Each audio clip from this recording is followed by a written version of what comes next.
So it's a Saturday, I gotta work out, and I also have a quick client shoot. I'm gonna take you with me, but first, I gotta change. Let's go.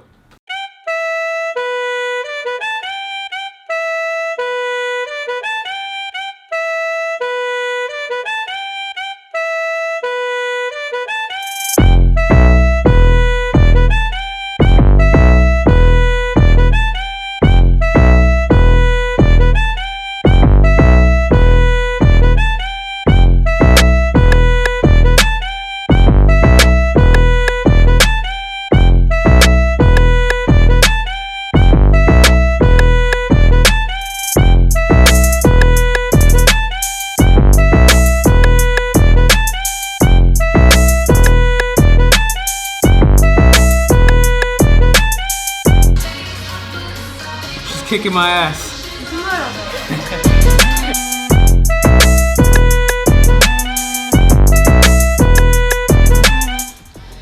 Yeah, just finished over here.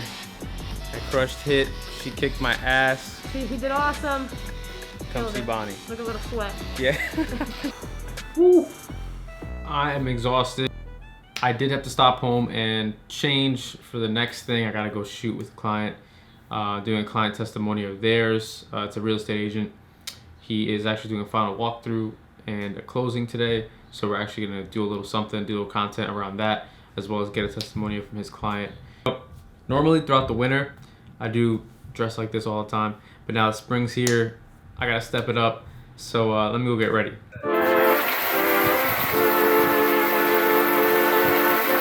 So I'm ready for this shoot, but I just wanted to give a quick overview, a rundown of what's in my bag. I have the 28 to 75 Tamron, always on deck. A lot of people run the 24 to 70, you know, G Master, something like that for Sony's. But I like this one because it's much lighter than the G Master. It's also much cheaper. I do own the G Master, but I find myself using this one more, unfortunately, or fortunately, however you want to look at it. I also keep the 15mm Laowa. This lens is really, really awesome. It's really sharp, all the way open to 2.0. Great for all the room shots, you know, and it has a lot of applications, even for photography, but it's fully manual and it's just never leaves my bag. Also, the A7S3 is my go-to workhorse. I'm actually filming this particular video on the 24mm G Master. Great lens, wide open, it's still really sharp, and the autofocus is amazing. So that's what's usually in my bag. I don't always carry my drone, depending on the project, depending on the day, if it's in the schedule, if it's in the, you know, if it's part of the production, I'll just tuck it in here. I always keep the Prism Lens Effects Dream Effect filter on me as well. That's more for editorial style shoots. I don't really use that for real estate. It's more of like cinematic, editorial projects.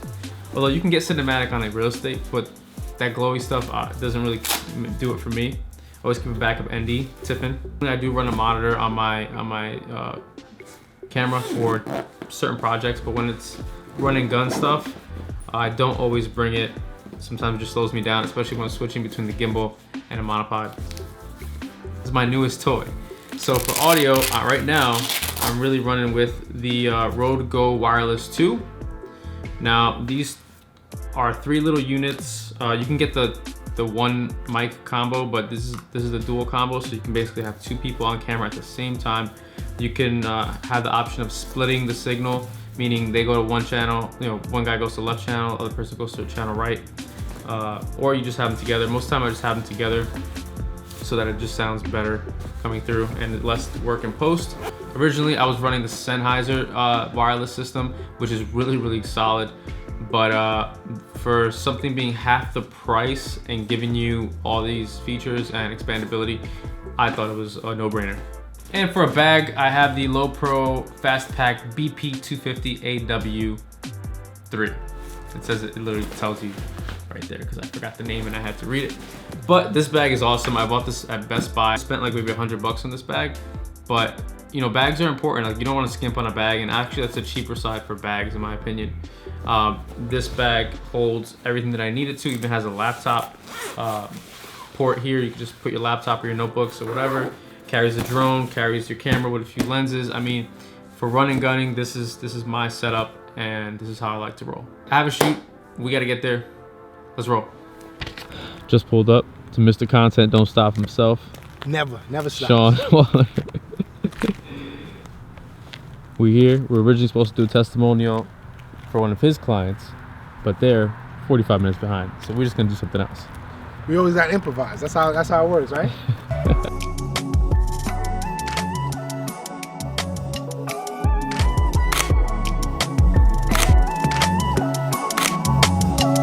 On that shoot, initially we're supposed to do a client testimonial for him, and the client was closing on this property, and we're gonna do a testimonial, but they are super late.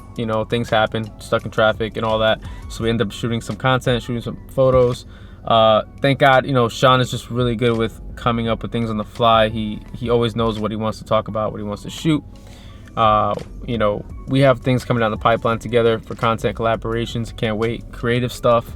If you made it this far, thank you so much for watching. Drop a comment, hit a like, show some love, and I'll see you next time. Peace.